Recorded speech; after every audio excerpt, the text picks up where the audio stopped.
پہلے مرغی آئی یا پھر انڈا؟ یقیناً یہ دنیا کا بہت ہی مشکل سوال ہے، اور یہ ایک ایسا سوال ہے جو آپ کے دماغ میں بھی ہمیشہ گھومتا رہتا ہوگا۔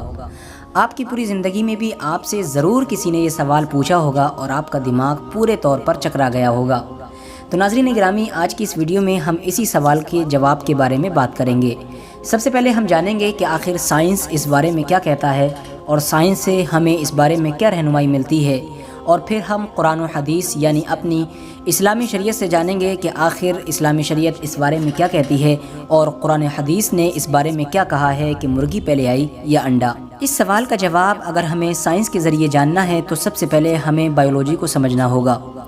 مرغی کے اندر جو اووریز پائی جاتی ہیں اسی کے ذریعے سے انڈا وجود میں آتا ہے، اور انڈا بننے کے لیے جو سب سے اہم چیز ہوتی ہے وہ ہوتی ہے OB70 نامی ایک پروٹین۔ یہ پروٹین دنیا میں کسی بھی جگہ نہیں پایا جاتا ہے سوائے مرغی کے اندر، اور یہ مرغی کے اندر مرغی کے اووریز میں ہی پایا جاتا ہے۔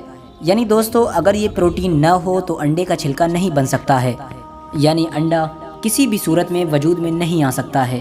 اور جب انڈا نہیں بن سکتا ہے تو ظاہر ہے کہ چوزا بھی نہیں بن سکتا ہے، کیونکہ چوزا بھی انڈے سے ہی بنتا ہے۔ کیونکہ انڈا بننے کے لیے جس پروٹین کی ضرورت ہوتی ہے وہ دنیا میں صرف اور صرف مرغی کے اووریز میں ہی پایا جاتا ہے۔ تو یہ بات تو کلیئر ہو گئی کہ انڈا بغیر مرغی کے کسی بھی کنڈیشنز میں نہیں بن سکتا ہے، یعنی انڈا بننے کے لیے مرغی کا ہونا ضروری ہے۔ ناظرین گرامی، اب جانتے ہیں کہ آخر اسلام اس بارے میں کیا کہتا ہے کہ مرغی پہلے آئی یا انڈا۔ اللہ تعالیٰ قرآن مجید میں ارشاد فرماتا ہے کہ ہم نے ہر چیز کو جوڑے میں پیدا کیا تاکہ تم نصیحت حاصل کرو۔ سورہ زاریات آیت نمبر 49۔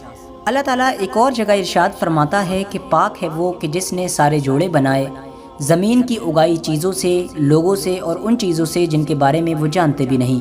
سورہ یاسین آیت نمبر 36۔ یعنی ناظرین گرامی، یہ بات واضح ہو جاتی ہے کہ اللہ تعالیٰ نے اس زمین پر، اس پوری دنیا میں جتنی بھی چیزوں کو پیدا کیا ہے، جتنے بھی مخلوقات کو بنایا ہے، ان تمام کے سب سے پہلے جوڑے بنائے اور انہی سے ان کی آگے نسلیں بڑھی ہیں۔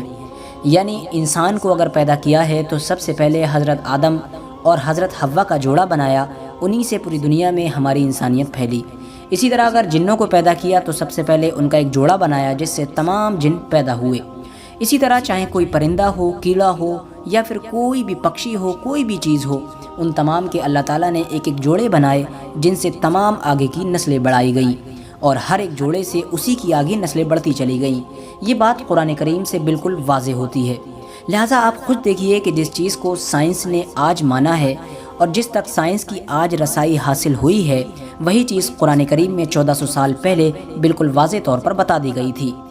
ناظرین گرامی، اگر ہم یہ سوال کریں کہ آخر مرغی پہلے آئی یا انڈا، تو پھر یہ بھی سوال بنتا ہے کہ آخر مرغا کہاں سے آیا، اور پھر اسی سوال کے گھیرے میں ہر جانور آ جائے گا کہ پہلے شیر آیا یا شیرنی، پہلے ہاتھی آیا یا ہتھنی، یعنی ہر جانور اسی سوال کے گھیرے میں آ جائے گا۔ دوستو، قرآن کریم نے ہم سے بالکل واضح انداز میں کہہ دیا ہے کہ اللہ تعالیٰ نے ہر چیز کو ایک جوڑے سے پیدا کیا ہے، اور اسی جوڑے سے ان تمام چیزوں کی نسلیں آگے بڑھی ہیں، اور لہٰذا اللہ تعالیٰ جس چیز کو پیدا کرنے کا ارادہ کرتا ہے اس سے کہتا ہے تو ہو جا، تو وہ چیز ہو جاتی ہے۔